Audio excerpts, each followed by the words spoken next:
This video is to show disassembly procedures of the John Deere variators that are found on the 200 series lawn and garden tractors. What you see in front of you is the service manual SM2105 in the powertrain section showing disassembly procedures. Now, a lot of these variators, most of them, have been on the tractors 35, 40 years, and the way they describe in here to remove them, the sheaves, is just not going to work because they're pretty well rusted or frozen on. First way they show is putting two punches in and a lever between it and turning them off. Well, we all know that doesn't work. The other one is a spanner wrench, which I have made one, no sense buying one, to aid in removing the sheave. But still, that is not enough, and with even clamped in the vise, to get the sheave to break loose.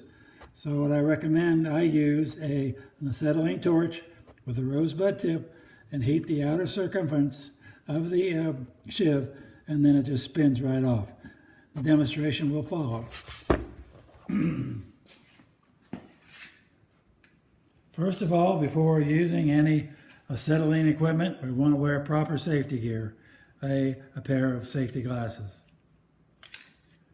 And B, a really good pair of welding gloves to protect your hands from the heat.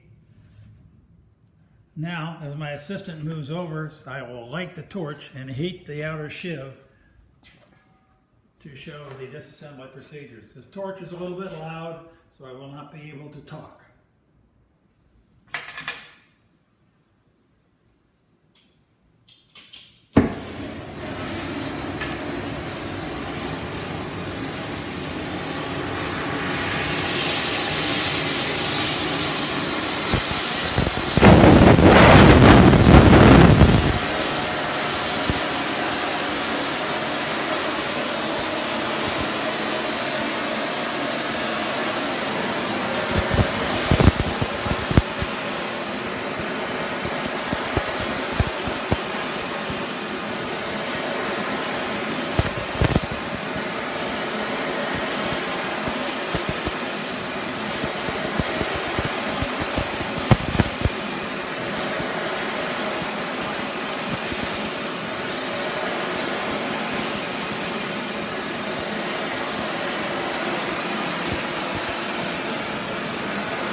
Both of these variators I've disassembled today have defective bearings in them, and this is why I'm having to disassemble them. So now I'm going to go ahead and put in a spanner wrench, and you see it just spins right off.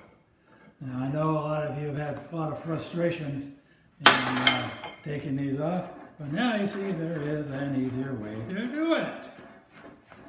And to do the other side, you just repeat the process. Now, we're going to move over to the press and show you how to get the bearing out of the hub.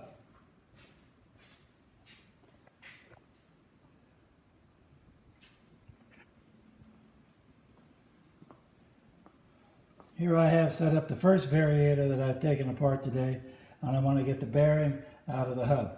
So basically we're just going to set it up so we got good clearance with the press, and then we're going to just take a 3/4 heavy duty socket, put in the middle of that, and then we'll start putting it in.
And there you have the bearing out of it. Now all I have to do is turn it over, press the bearing out this way, and then go repeat that process of taking the other side of the sheave off and then measuring the hub to see if it's can be recycled or we have to put a new one in.